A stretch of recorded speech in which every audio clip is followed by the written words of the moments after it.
In tennis, sometimes I win, and sometimes I lose. But in life, with him, I always win.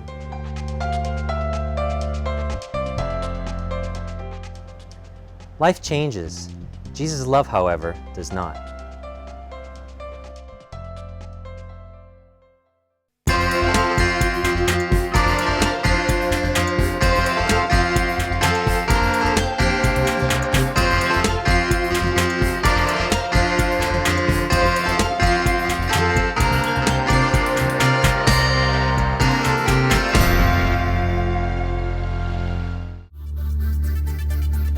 佢曾經係執法者，嗰時喺海關咧，我係做海上緝私啊。佢染上賭癮，朝早辛苦揾錢，夜晚賭咗佢。佢販毒坐監，又恐懼，又怕阿爸阿媽知道。佢嘅前途盡毀，個人冇晒希望。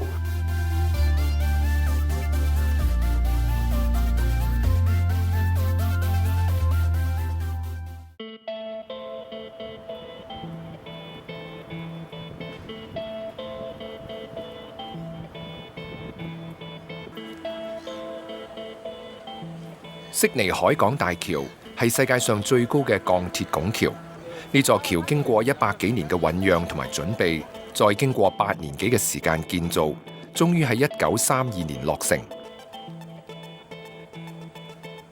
建造呢座跨度500幾公尺嘅鋼鐵拱橋，用咗5萬噸嘅鋼材，600萬個鉚釘，其中最大嘅鉚釘有3.5公斤重。悉尼海港大橋建成之後，超過80年後嘅今日，仍然對悉尼南北交通起到重要嘅作用。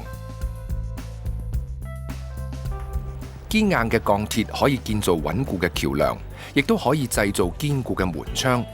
沉重鐵門關閉嘅聲音，對生活喺澳洲悉尼嘅李偉恒嚟講，一啲都唔陌生。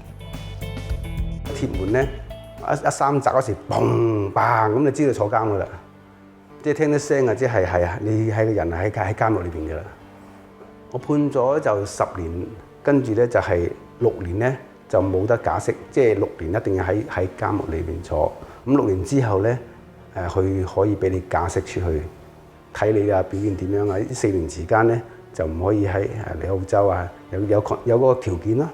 但係當時裏邊個心就係咁咯，就係好點講咧，好痛苦同埋。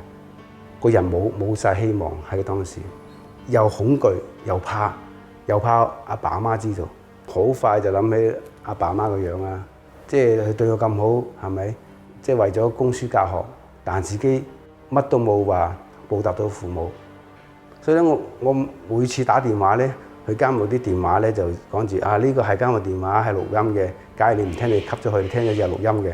但係好在係講英文，就我阿爸阿媽就唔識聽英文啊嘛，咁佢成日問我：你點解咁長嘅電話？啊，我呢啲係平電話嚟嘅，係咁嘅，賣廣告嘅，你就唔使理嗰段啊。等我聽到話先至就係咩諗。咁佢就當我信啦，所以每次打電話都呃住佢嘅，我啲係啲平電話嚟咁呃佢。咁佢又當然佢唔識英文，佢就信我講啦。咁啊幾年都係咁呃佢。佢出事嗰時打電話，個朋友打電話俾我，我都呆晒。即係我諗唔到點解會咁樣啊！我都唔相信㗎。後來佢嗰個朋友咁樣親自喺澳洲翻嚟咁同我傾，本身我就要揾人去澳洲度啦，我 check 乜睇到份佢哋嘅報紙，一睇到我就即係都唔信，都要信啦。嗰時就睇到啦。咁嗰時我都唔敢講俾我爸媽聽，即係我都忍咗幾年啦，起碼我成有3年我都冇同啲家姐講，即係知道呢件事之後，咁我話唉，我自己都接受唔到。李偉恒喺澳洲被捕入獄，佢嘅家姐一開始嘅時候冇辦法相信，因為李偉恒喺廣州海關工作過，佢自己曾經都係一個執法者。讀中學啦，咁讀完書之後咧就考試就冇考大學，就考咗去海關學院。咁啊考學院畢業之後咧就廣州海關做嘢啦。嗰時喺海關咧我就做海上緝私啊。就冇諗住想希望可以讀海關學院做嘅，即係再進修嘅。點知就海關關長就話我我唔合格，即係唔夠資格去讀書，咁覺得自己好似冇前途，希望出嚟闖下新世界，打算離開海關就自己做。點知咧就去做生意嘅時候咧就失敗咗。咁當時嚟講，我同我講不如想唔想去澳洲你留學啊？咁我嗰時好啊，如果有機會嘅話，咁我就申請嚟澳洲留學。咁留學過程當中咧就好順利咁嚟到澳洲啦。話就話讀英文留學，希望去到澳洲就唔想翻嚟㗎啦。雖然李偉恒能夠去到澳洲，但係因為咁，佢背負咗一身債。我落機就第二日就即時揾工啦。我又想諗住做工喺度讀書啊，還清晒啲債。生活費冇人借，咁嚟到澳洲咧，學校咧就馬上俾翻生活費我啦。咁生活費我就即時還翻俾朋友啦。咁我學費未還翻俾屋企人噶嘛，咪做工咯。所以當時我做工就係喺酒吧做啦，揾份工酒吧做啦，跟住喺工廠個同學介紹喺工廠做份工啦。所以咧就2份工喺度做，就瞓覺好似好少啊。呢個時候就平均你話一個禮拜一日可以瞓6個鐘頭到嘅啫。咁咧就係日日做工揾錢。嗰時係我媽都即係有啲首飾啊之類嘅，咁都賣咗俾對面嗰個街坊，即係嗰啲頸鏈啊，都籌咗幾萬蚊咁啊過嚟澳洲。佢嗰時跟住都1年度都冇啊，佢就已經啲錢寄晒翻嚟啦，即係寄翻俾我媽。佢都平時都會寄啲錢翻嚟啊俾我媽，即係飲下茶食下飯啦咁樣。李偉恒畢業之後，仍然留喺澳洲打工。由於佢已經冇咗合法居留嘅身份，佢只有偷偷咁喺酒吧同埋賭場度做嘢。過咗幾個月，當時嘅總理就話中國人可以留低喺澳洲，所以就好興奮啦。咁我就知道唔使返中國啦。但係同一時間咧，就係嗰時刻，我就成個人就點講咧，就冇失去生存意義啊！唔知點解，即係當時冇身份嘅時候咧，仲講啲我有揾錢啊，揾身份啊。當有咗身份之後咧，就個人唔知做咩啦。當時就喺唐街同啲中意過夜生活啲人咧一齊混埋玩啦，卡拉 OK 啊，喺地下賭堂做工啊，咁咧就識埋一班加入黑社會啊，咁喺度玩幾年。咁嗰段時間。睇出戲係好悶咁，睇出叫做教父出戲。點構思睇出係啊，我就要呢種生活啦。喺度主角，佢就係咁樣搏啫嘛。咁我咪好啦，我咪自己都可以啫。一班人係咪？咁咪去唐街，同啲餐館啲老細傾啊，你同我做生意啊。我設開一個海鮮公司。咁我朝早去市場咧 auction， 跟住咧去嗰啲market 咧，咪攞啲水果。咁啊，同啲老細傾啦，你同我做生意。咁如果唔做生意咧，我揾你麻煩咯。由於自己有賭錢嘅人啊，喺賭場做嘛，咁啊又學下賭錢啊。一無聊咧就係打老虎機。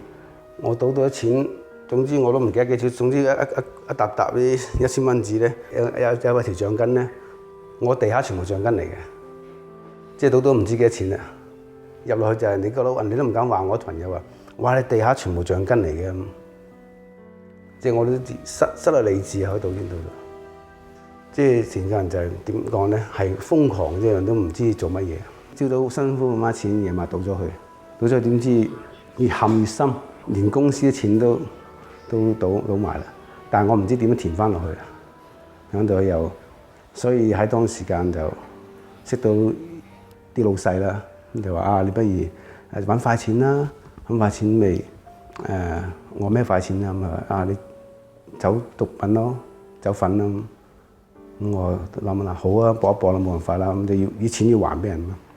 咁啊咁搏啦，開始食甜頭幾好喎，冇乜又還到。咁卒之上咗山多遇着虎，俾警察拉咗咯。被捕入獄之後嘅李偉恒，雖然知道自己係為咗還賭債而去販毒，以致坐監。但係佢喺監獄裏面仍然冇辦法停止賭博。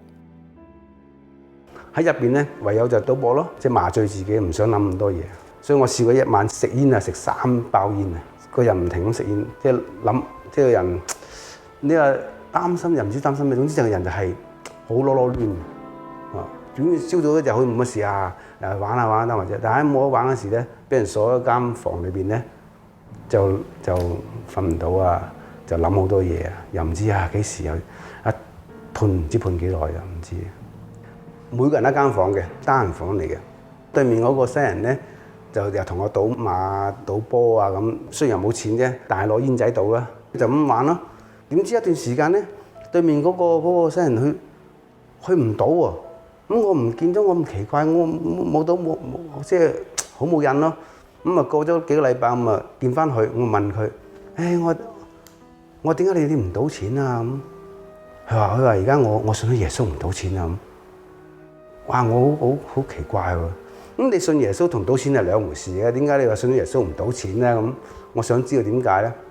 佢話係啊，我信耶穌，我唔使賭錢啊！哇！我越聽越唔明白啊！咩唔使賭錢啫？佢話我信耶穌咧，而家我好開心，我而家去教會，又唱詩啊，又睇聖經啊！哇！我知道我以後做乜嘢，我唔再賭錢，賭錢冇意思啊！話我知道我以後出監做乜嘢啊！咁我就同佢講個幾鐘頭。其實我心裏邊咧，好坦白講就好想戒賭嘅，但係我知道係戒唔到嘅。但係當時就係呢種我知道係一種病態，一種賭癮。但係我始終都係脫離唔到呢樣嘢。喺當時我就突然間睇到樣自己好無助，同埋即係喺嗰個裏邊睇到個自己冇前途。李偉恒明白賭博嘅人生冇前途冇希望，更加知道自己冇辦法脫離賭癮。但係當佢聽到獄中嘅朋友因為信耶穌而戒咗賭，李偉恒亦都想去試下。咁我同嗰個朋友，我同佢講話：我可唔可以同你去教會啊？睇睇咩事啊？其實我上心咧就希望可以，既然都令到戒賭咯，我希望戒賭啦咁嘅心態。咁就同佢講，咁啊嗰陣佢去教堂咧就要申請嘅，咁我填咗個 form，咁啊去入上頭咧就批咗可以啊，你可以去教堂啦。咁啊星期日咁我一早就入8點鐘，我就點名邊個去咁啊等啦。喺入邊我間房出到監獄咧，起碼10幾道門，每一道門開道門嘭一開道門，哇！我就開始聞到啲少少自由啲空氣嘅。開咗幾棟閘之後咧，就去到嗰個小教堂裏邊啦。一行入去，第一次聽啲基督教聖樂，就奇異恩典。我聽咧，哇個眼淚咧，哇一直咁流，又唔知點解喎，就係咁流，一路流。嗰個牧師走埋嚟咁你有冇 OK 啊？我話OK 啊 OK 啊。你需唔需要聖經啊？咁我好啊，你想聖經我咁一睇英文聖經。咁啊聖經都好啊咁我就同佢講，後尾同佢講話假如咧有一本中文聖經差唔多啦，得即時2個禮拜，佢又會安排俾我。佢咧就係我所認識嘅第一個人，係經過嗰度嘅 chaplain 要求我哋送一本中文聖經俾佢嘅。咁所以我哋上去咧就特登係攞咗一本中文聖經係俾佢。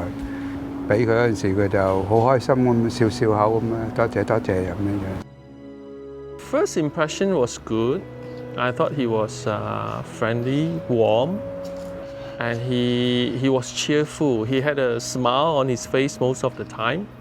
So that kind of like gave me the assurance that, or gave me the comfort that he enjoyed me visiting him, and I guess from there on we just continue to develop our friendship.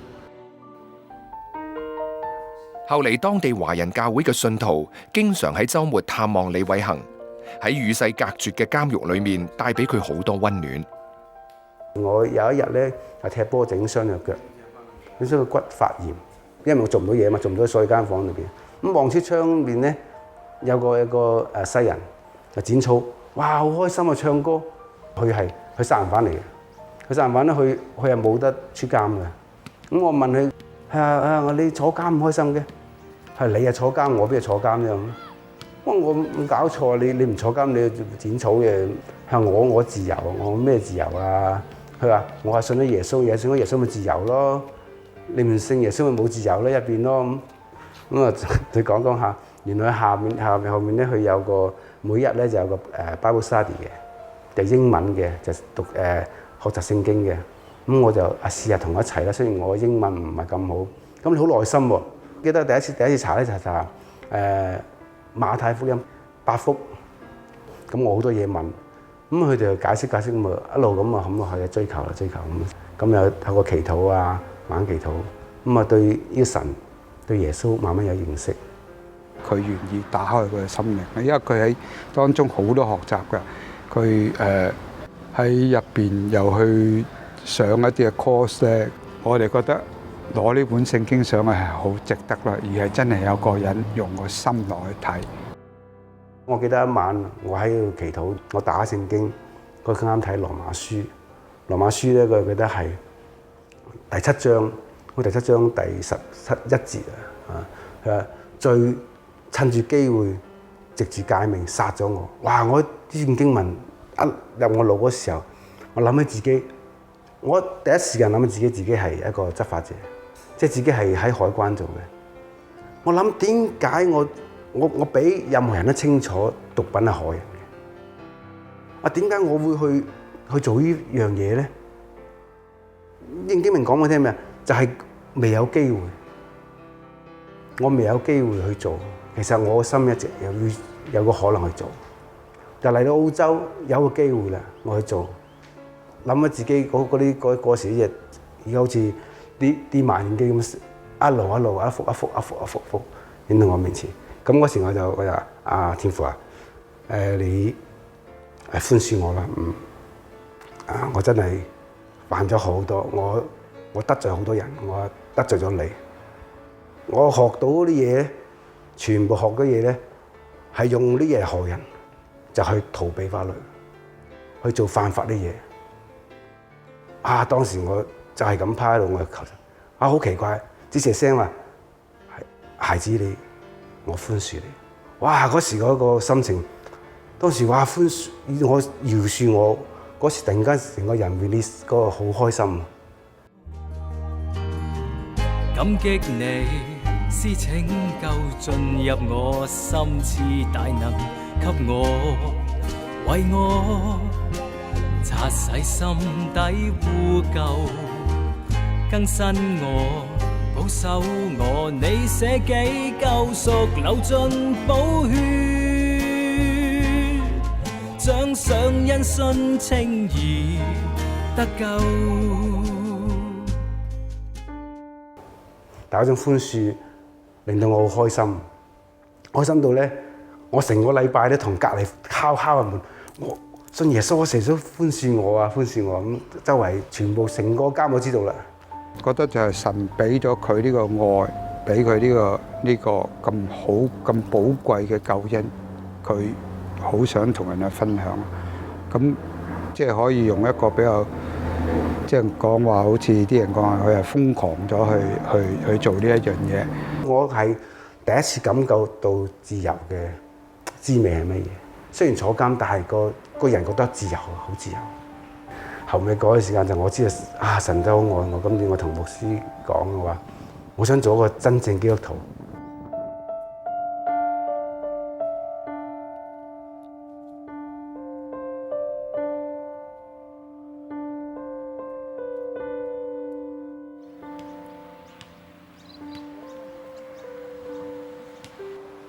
耶穌嘅大愛感動咗李偉恒，佢嚟到耶穌基督面前認罪悔改。於是佢喺監獄裏面接受洗禮之前，做咗2件事。咁曾經我寫信恐嚇過朋友啊，我話你對我不仁不義啊，我出嚟嗰監我一定要點啊咁嚇，揾你麻煩啊，一定即係個心報復咧，話你一定即係恐嚇啊咁，慣咗啊嘛。所以咧我就託人咧寫封信俾佢，我話咩朋友，求你原諒我啊！我嗰時恐嚇過你，因為嗰時我無知。我而家我信耶穌啦，我10號咧我洗禮啦，洗禮咧我希望你原諒我。咁我寫俾佢，今次佢又同我講，算啦，冇事當冇發生過啦。咁即係原諒咗我，好開心。另一件事咧就係我食煙，嗰時食緊煙嘅，我睇聖經度食煙嘅。嗰牧師就同佢講咧，基督徒唔好食煙。咁我又唔敢話牧師，又唔敢話咩。聖經又冇話邊度唔俾食煙係咪？冇啊，咁點知咧？佢睇下聖經咧，又睇到哥林多前書，又睇到話你身體係神嘅殿，你如果毀壞神嘅殿咧，神一毀壞必毀壞那人。哇！我聽到聖經就驚啦，我死啦！我唔會話即時，我仲有因為買煙買幾條煙都擺喺度，全部抌晒垃圾。就係嗰刻，唔食啦。又冇話祈禱話戒煙啊，求幫我冇講過，就一抌晒就冇食過煙啦。就係我洗禮前幾日就戒煙，到而家冇食過煙，聞煙都聞唔到，冇人。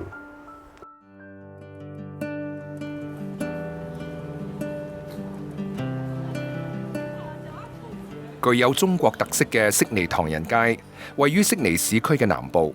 呢個地區中餐館林立，百業俱全，係澳洲一個重要嘅旅遊同埋購物區。悉尼唐人街位於著名商業中心區嘅附近，每逢節日同埋週末嘅晚上如常營業，所以喺當地人嘅眼中，好多華人係唔識得享受生活，淨係識得搏命咁揾錢。李偉恒以前就係搏命賺錢，因為嗰陣佢相信有錢先至有前途。但係當佢信咗耶穌之後，佢嘅價值觀已經改變，金錢唔再係佢生活嘅中心。Continue to develop our friendship, and then he got to be on parole.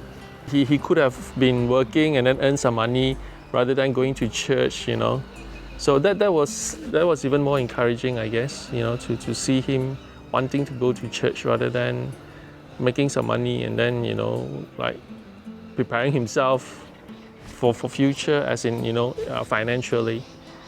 就嗰第一感覺，就好想同人分享我點解信耶穌好開心，同想同你講啊！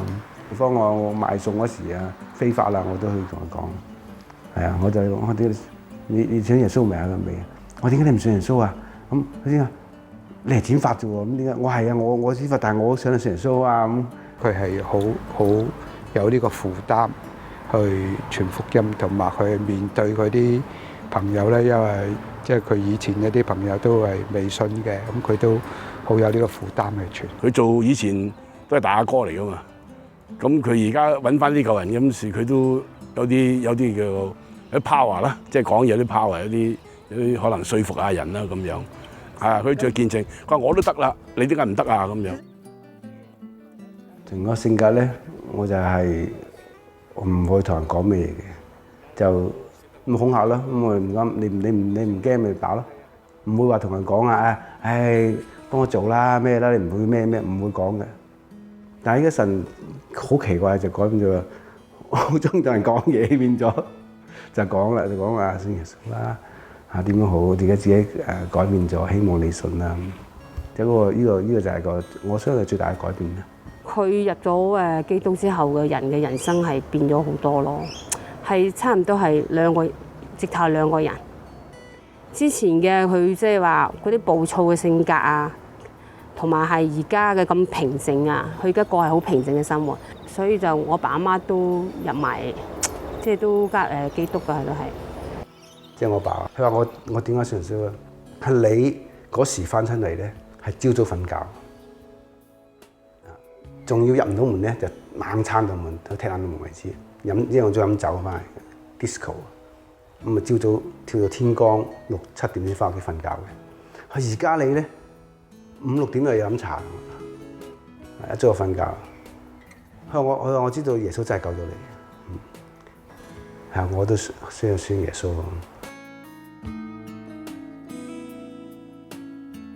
李偉恒假釋出獄之後，努力四處傳揚耶穌嘅愛，讓更多人認識呢位改變佢嘅神，享受耶穌所賜嘅真自由。後嚟佢去修讀神學，成為咗一位傳道人。如果你想更多了解呢位讓李偉恒從囚犯變成傳道人嘅耶穌基督，歡迎致電恩語生命熱線，或者登入恩語之聲嘅網頁同我哋聯絡。我哋好樂意同你分享基督嘅信仰。願神賜福你。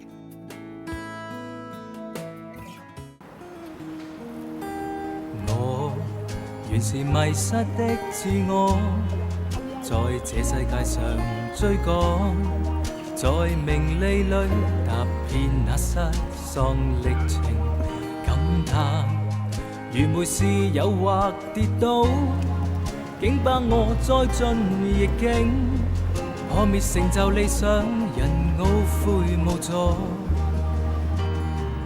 感激你施拯救進入我心，賜大能給我，為我擦洗心底污垢，更新我，保守我，你捨己救贖，流盡寶血，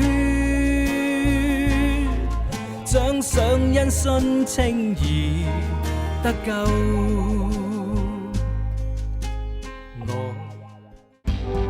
滴滴恩語滋潤普世華人心靈，恩語之聲以世界各地華人經歷耶穌基督帶嚟生命改變嘅真實故事，透過全球電視同埋電台廣播網絡，仲有電腦互聯網廣傳福音，亦都以生命關顧電話熱線幫助有需要嘅人。我哋嘅事工好需要你經濟上嘅支持，就讓我哋繼續為福音齊心努力。